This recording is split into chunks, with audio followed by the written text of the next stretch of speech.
gati oto chambure la tumba gore la fajare konteni gati oto. asalaamaaleykum mbokki lamb asalaamaaleykum mbokki amateur yi nga xam ne suivre Mak TV Sénégal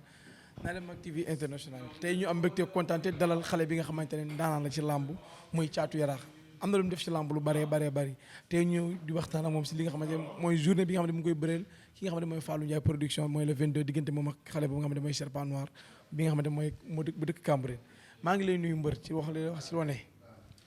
waaw salaamaaleykum ginnaaw wañ sant yàlla julli suñu ci yonante bi di sant suñu ñaari waajur di dalal waa Mak TV bu baax a baax di wax ne grand ale liggéeyam rafet na macha allah waa Yarakh gis nañ ko waa Sénégal gis nañ ko di nuyu aussi tamit ñi suñu naataango yi ñu fekk salle bi ku ci mel ni ci bi suñu coach Baye Fall ñi nga xam ne ñoom lañ fekk salle bi ñu ngi leen nuyu bu baax a baax waaw di leen wax dalal leen ak jàmm. actuellement nii ñaata séance ngay def si entraînement yi instant nii. waaw actuellement moom 2 séances parce que combat bi boo xoolee 2 semaines moo ci des. amatuñu ñuy liggéey boo amul woon doole ba heure yi mënatoo ko am. 2 séances la ñuy liggéey dañuy xëy dem géej ngoon ñu dem contact yi waaw. lan moo tax ngay liggéey 2 séances da nga jàppale sa adversaire actuellement li nga yor si doole moom maanaam doy na la quoi. non parce que bu fekkee da ngay préparer combat. préparateur physique bi. bu la préparer ba combat bi approché combat bu jegee say da nga war a wàññi séance d'entraînement yi sinon gaañu xaj na ci te foofu tamit coono yaram xaj na ci te boo amee coono yaram moom dootoo mën a récupérer loolu moo ko waral lan la pare nga si mbirum xeex ak bëre waaw lépp moom dañ koy pare boo dem guerre moom bul bàyyi benn arme ndax doo dem ba guerre naan fàtte naa lii boobaa bali mën na la dal ñun daal pare nañ lépp ci kàttanu yàlla ñëw fas yéene jàkkaarloog Serpent wan ko lu ñu liggéey incha allah. xam nga ki ngay bëreel am na lu mu defoon si làmb tuuti mais dañuy dem ba si yàgg Serpent tamit amoon ay gàllankoor yu ko xawoon dal tuuti si làmb mu ñëwaat jàpp na ne yow guy gi dara nga fi la war mun a jaar jàll. waaw ñun moom ay ndaw lañu dañuy liggéey rek yàlla xam na ko man aw ma habitude sax di tànn adversaire aw ma habitude bi Fall joxoon na ma ko daaw pour sama combat ak moom mu bañ làmb ji ci diggante boobu lañ ma jox dab daan ma daan dab daan Serpent laajaat man ne ma nañ ma jox Thiatou Yarakh kon pas biñ teg moo tax mu bëgg a bëri ak ñun mais man moom franchement maanaam aw ma xaar ma yàlla ci benn mbër ku ma làmb boole damay bëri ak yow jàmm laa yéene ñëpp nag làmb moo ñu boole ay doomu ndey lañ bés ba ñu ñëw wane ji koy gaynde su jeexee jeex na. est-ce que jàpp ne moom da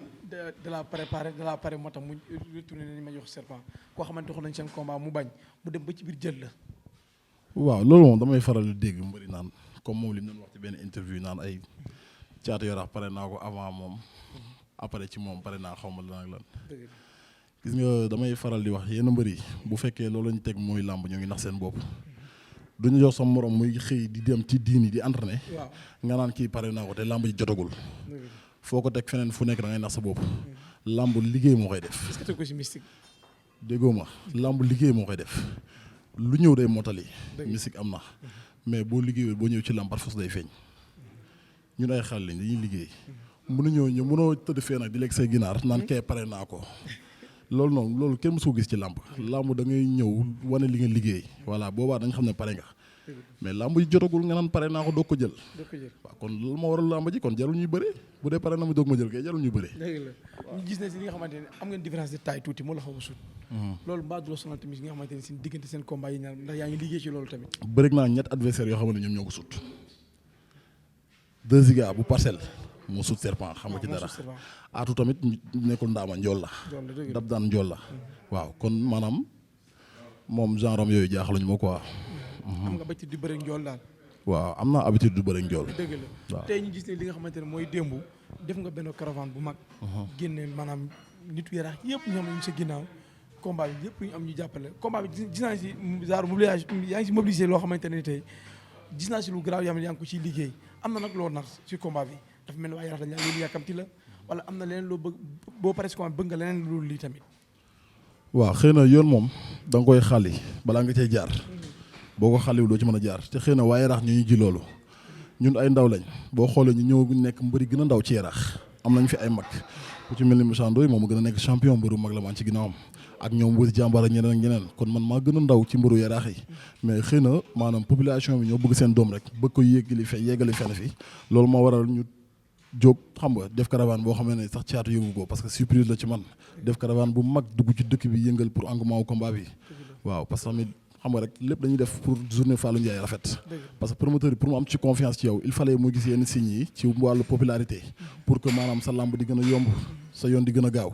loolu moo ko waral mais tamit aussi may sant waa Yaraax yëpp di sant waa Yaraax parce que ñoom franchement dañuy sot Yaraax benn buntu la boo fa dëkkee boo fa duggee te dëkkoo fa xale bi gën a ndaw dal boo xoolee day xam ne yow mii dëkkoo fa day daw ba sama kër ne ma mbër gis naa ko toog sa buntu gaale mais xamuma ko fi gars yi daw génn xool kan la parce que dañoo boo xu ndey boo xu bàyyi benn Yaraax ji la looloo ko waral ma leen di gërëm bu baax a baax. comme combat bi am na ay motuwaay yoo xam ne jël nga ci sa lamb la. waaw ñun moom chaque lamb dañuy jël suñu mesure ba mat sëkk duñ ci foo man du ma caaxaane sama lamb musuma caaxaane sama lamb te lamb ji moo raw lu mu laaj dama koy def ci kàttanu yàlla parce que suma premier grand combat la boo xoolee. waaw du petit combat. te arène nationale tamit ngeen di bëri. arène nationale laa koy bëree war ko duy ba mu fees dell bu la neexee 3 pages yëpp nañ ko bàyyi dama koy duy kenn mënu koo téye ci kàttanu yàlla dañuy dem yàlla may ñu ndam mbëri moom li may liggéey xel ci moom franchement su ma la waxee dëgg rek. caatu fi mu ne nii li may liggéey du pour serpent xam nga du pour serpent kii confirmation la ñuy def ak moom. dëgg la waaw mais jàmm rek lañ ko yéene nag parce que suñu naataangoloo suñu adversaire la. dëgg la du suñu ennemi. lamb moo ñu boole effectivement li am ci lamb ji démb nag naqarlu naa ko trop. diggante Alioune Seye ak ñax jariñ parce que loolu day dàq sponsor. dëgg la loolu day waral maanaam état bi dootuñu am confiance ci jàppale mbëri. te ñun mbëri ay référence la ñu. dëgg la boo xoolee démb acte bu ñaaw loo xam laa gis ci biir stade bi. maanaam sécurité bi gars yi ñu ngi wax sécurité bi mais deful dara. parce que lamb dina toll foo xamee ne nekkatul cadre sécurité parce que ki nga xamee ne mooy ànd ak mbër ci biir géew kooku sécurité amul droit teeku n'est-ce pas mais ñoom ñoo war a maanaam ñoo war a bàyyi xel ci li ñuy def xam ne lamb lu ñu ci def lu ndaw rek au niveau international day génn fépp média bi day daw da koy parce que boo xoolee démb sax tubaab yi yeeg ñëpp a ngi foofu démb di filmer di yóbbu lamb ji fu ne démb voilà léegi loolu nag bu ko sponsor yi déggee te promoteur yi di jox sponsor naan état bi nañ wax Orange ak Tigo nangam sangam nañ dugg ci lamb ji ñooñu nan la ñuy duggee ci lamb am na sponsor bu am doole Sedima ñëpp xam nañ sponsor Sedima léegi Sedima bu gisee loolu du daw dem yoonam ñun mbëri fa lañ jëm agression bu bari bi nii bu ñu amee doole entraîné amuñu xaalis fa la mbëri jëm dañuy agressé ji loolu moo tax rey bi bari gars yi xamuñu nu mu demee ñuy wax ne suñu mbokku mbëri xool leen li ngeen di defaat lamb ñu ñoo ko mën a rafetal ñoo ko mën a dooleel yaa ngi dégg affaire yi ci mental la mais du ci doole yëfi dof boo koy wane day fekk maanaam da ngay bàyyi ba arbitre bi sifflé sa combat sa diggante ak sa adversaire nga wane ko fa mais dugg ci làmb ji di jaaytaar ñoo def violence yàq làmb jàmbur xam nga ne Xaadim Samb démb maire moo tax mu ne bàyyi na tëgg làmb dëgg la loolu bu daaxee promoteur yi làmb day fay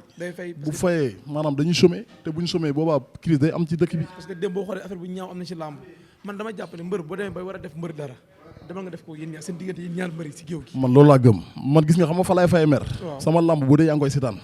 adversaire du ma wax ak moom siquma ak moom lu may wax ak moom di wër géew parce que loolu yëfu tapet la di bëgg corrompre sa adversaire di jàkkaarloo ak moom di ko ñàngal pour ma ragal la li nga liggéey wane ko ci biir géew gi mais du violence maanaam ñuy masawu état bi di masawu sécurité bi ñëwoon démb di masawu waa CNG ñun mbëri may lancé défi boobu moo koy lancé di wax ne ni ngeen ñu jégal rek parce que tamit juum day am ñax jaruñu Alioune Seye ay doomu nday lañ lamb moo leen boole duñ ay noon mais wàllu supporter la rek nañu jégal bu baax a baax ñu xamal fi ñu teg tànk Alioune Seye dara wala di këf gàllajam est-ce que jaroon na mu dóor ko non foofu sax Alioune Seye war a koon topp parce que ba mu ko toppee moom waroon na xalaat ne loolu mën na yàq lambam mais gisu woon li booy bi yor boobu itam jàpp na ne kee da koy gaañ xam naa peut-être moo tax mu doon défendre boppam mais def na erreur boobu moo yàq lamb ji waaw mais seytaane bari doole rek nañu jégal bu baax gën a defaraat lamb ji nag waaw tey ginnaaw bañ paree ci loolu noonu xam naa ne c'est mooy le 22 moom loolu luñ koy tegee côté te nga woo ñi nga xamante ñoo lay jàppale ci sa làmb damay woo d'abord parce que tamit ñi lay jàppale ci làmb nekkul ñoo ñëw stade dëgg la ñoo la jàppale financièrement mais nekkul ñëw stade di ñaax fans yi luñ gën a mobiliser wu xeb naa ko waaye raax caaro yi Kër Massar Alaaji Paate monsieur le maire Taf Moustapha Mbeng mi ñu tuddee sama làmb maa ngi lay ñaan nga jàppale ma man doomu Alaaji Paate laa doomu Kër Massar laa monsieur le maire Babacar Mbengue yaraax waaw su ma nijaay la su ma lépp la ma lay ñaan combat bi boo mënee jënd 5 bu rek sax def ko loo mën ci làmb ji def ko parce que làmb ji yaraax moo ko moom drapeau bi daa war a ñëw yaraax voilà adversaire bi nag maanaam ma koy wax ne li moo li di wax naan xur-xur day yem place mbalaaw balaa fila tourné di ko lambal waaw serpent yemal place mbalaaw balaa fila tourné di la lambal voilà may woo nag Ismaïla Diallo di ko wax ne caatu nee na nga jàpp ci làmbam Fat Diouf maa ngi lay woo ci sama combat député Awaña bu cité maa ngi lay woo sama làmb Idrissa Diallo Dalifor maa ngi lay woo suma lamb autorités yi yëpp maa ngi leen woo suma lamb Mami Guèye fàttewuma la suma mama Koumbaley Fall maa ngi lay woo suma combat nga jàpp ci bés bi waaye rax yëpp bàyyiwuma kenn su ma limee damay juum ñoom dalay waada ñoom mu jànko ñoom xam di waada di nuyu tamit waa sama waa écrit askan bu yaraax coach yi maa ngi leen di sant bu baax a baax Père Ndiaga Mbassa Bàcc Mbaye suñuy coach général Ibou borom Seras suñuy coach maa ngi lay ziar di la wax ne kontaan nañ ci entraînement yi ñëpp ñu ngi leen di woo daal ah Père Ndiaga tam duñ ko fàttee mooy suñu père moo ñu yor ci écrit bi dañuy naataangal nekk suñu papa ci écrit bi xam nga bëggul kenn lu ko métti may sant ñëpp di gërëm ñëpp waa fans club Thiatou Yarakh di gërëm président fans club Thiatou Yarakh Momar ba Maroc Alpha Loum ñoom Adama Ndaw ñoom Thiama waa Espagne ñoom Vielum bàyyiwuma kenn gaa yëpp daal woo naa leen xam nga suma grand frère ñoom Bàcc ñoom Youssou ñu nekk Maroc aussi tamit fàttewuma leen fàttewuma kenn abu yow maa ngi lay waaw yaa ma gën a xam combat bi sa combat la gaynde gi du mu turadi sax bàyyi góora combat bi sa combat la di woo ñëpp daal waaw di woo Ala Jam ci combat bi Ala Dia gis nañ sa jàppale Mak TV lu ma sol moom moo ko décoré lii ci kaw ba ci suuf moom la li may war a sol ci open press bi moom la li may yóbbu ci lamb ji moom la ale waaw ñu lay wax félicitation sa liggéey rafet na macha allah di gërëm sama waa gaale tamit di gërëm sama yaay bu baax a baax di gërëm sama waa gaale maire wele ak sama ñoom nijaay ñëpp bàyyiwuma kenn waa koñ bi bàyyiwuma kenn maa ngi sant ñëpp kon am nga ko jabar non célibataire la di gërëm sama mbokk waalo yu nekkee raax yëpp suma mbokk bawal bali aussi tamit ñëpp maa ngi leen di ziar maanaam su ma limee damay juum ñu baal maa bu baax a baax. man gis naa ne jamono ji Yarakh bokkaan na ci làmb. Yarakh day bokkaat ci làmb. ñëwaat na ci kàttanu suñu borom couronne roi des arènes day dugg Yarakh. te incha allahu rabi mbëru Yarakh ñu ko fi dugal. dëgg la incha allahu rabi. te gis naa ne yow ak xale bi nga xam ne mooy Weuz Diambar. Yarakh am nañ ci yéen yaakaar trop. waaw Weuz Diambar ndeysaan moom mi ñu am combat le 8 mars. waaw mooy bëri diggante ma Koña. Koña de. na ko yàlla may ndam bu sedd guy suma doomu ndey la ñoo bokk di entraîné fii. xale bu dangereux lay bëri bilaay lësi mais lamb lépp dangereux gox bu ngembee mbërëm dafa am yaakaar ci moom lamb ji amul cuune même yaawu jàll sax day bëree bilaay walaay mbër doo jël ko cuune di ko jox ay bloc askan bi topp ko ñu ñëw stade ñu xam ne kii cuune la di ko bëree loo dama ko dégg si benn waxam Koña de mu ne ma damaa aay ci ponkal waaw loolu moom xam nga tamit maanaam nit ki boo bëggee def buzz moom loolu neex ngay wax daf ma ko seetaan naa ko nag day bëre bërekat la daf ma ko confirmé lambam ji passé seetaan naa ko ak booy boobu mu doon bëreel benn ponkal maa ngi ci kaw maa ngi doon jàkkaarloo ak bëre koo xamante ni kilo yu posé mën na ko ñaar mais mu bëre fa yëfu ndaanan def waaw mais dafa day ak ndaanaan parce que Weuz Diambar koo xam-xam ne ndaanaan la Weuz Diambar alliance bi moo ko daan ak fils de Balla ay ndaanaan ñoo ko daan moom ay ndaanaan ñoo ko daan kooku du moromu xale